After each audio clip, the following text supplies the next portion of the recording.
আগামী শুক্রবার ১৬ আগস্ট দল ঘোষণা করতে যাচ্ছে ব্রাজিল। বিশ্বকাপ বাছাই পর্বের ম্যাচকে সামনে রেখে এই দল ঘোষণা করবে দরিবাল জুনিয়র। ব্রাজিলের দল ঘোষণার দিন চূড়ান্ত হওয়ার সাথে সাথেই ফিলিপে কুতিনহোকে নিয়ে তোলপাড় শুরু হয়েছে। আগামী ১৬ আগস্ট ব্রাজিলের ঘোষিত এই দলে ফিলিপে কুতিনহোকে ফেরানোর জন্য সিবিএফকে চাপ প্রয়োগ করছে নেইমার জুনিয়র।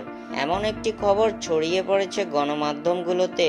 এমন খবরের সত্যতা কতটুকু, বিস্তারিত জানতে পুরো ভিডিওটি দেখুন এবং খেলার সব আপডেট পেতে সাবস্ক্রাইব করুন আমাদের ইউটিউব চ্যানেলটি ও ফলো করুন আমাদের ফেসবুক, ইনস্টাগ্রাম ও টিকটকে। দর্শক, আপনাদের মধ্যে কে কে চান ফিলিপে কুতিনহো ফিরে আসুক ব্রাজিল দলে, তা আমাদের কমেন্ট করে জানাবেন।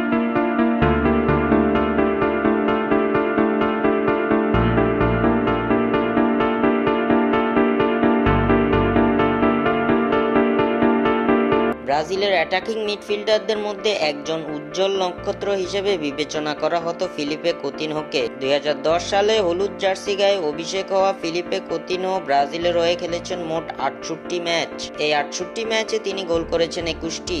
এর মধ্যে ২০১১ থেকে ১৩ এবং ২০২১ সালে ব্রাজিল জাতীয় দলের হয়ে খেলার সুযোগ মিলেনি এই তারকা মিডফিল্ডারের।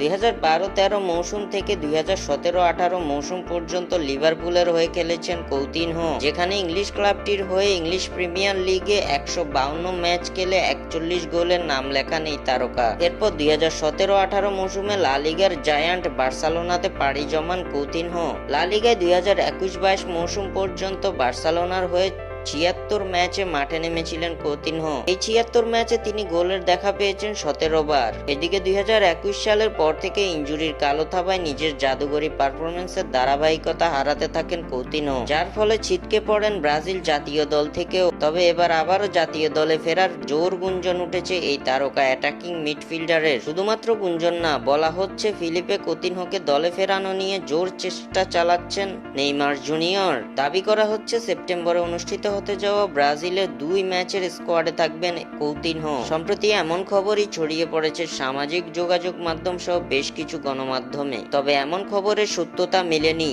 কারণ বর্তমানে হ্যামস্ট্রিং এর ইনজুরির কারণে মাঠের বাইরে আছেন। সম্প্রতি ব্রাজিলিয়ান ক্লাব ভাস্কো দা গামাতে যোগ দেয়া এই ব্রাজিলিয়ান। এছাড়াও ব্রাজিল কোচ কিংবা সিবিএফ এর পক্ষ থেকে কুতিনহোকে দলে ফিরিয়ে আনা হবে কিংবা কুতিনহোকে ফিরিয়ে আনতে নেইমার কোনো ভিডিও বার্তা প্রকাশ করেছেন এমন কোনো বিবৃতি দেওয়া হয়নি। নেইমারের যে ভিডিও বার্তাটি নিয়ে এমন খবর ছড়ানো হচ্ছে সেটি একটি পুরনো ভিডিও। মূলত সেই ভিডিও বার্তায় নেইমার তার চ্যারিটির একটি ইভেন্টের ঘোষণা করেছিলেন। চলতি বছরের এপ্রিলে সেই ভিডিও বার্তাটি প্রকাশ করেছিলেন ব্রাজিলিয়ান সুপারস্টার নেইমার জুনিয়র। স্বাক্ষর থেকে সাদবিন ইসলাম।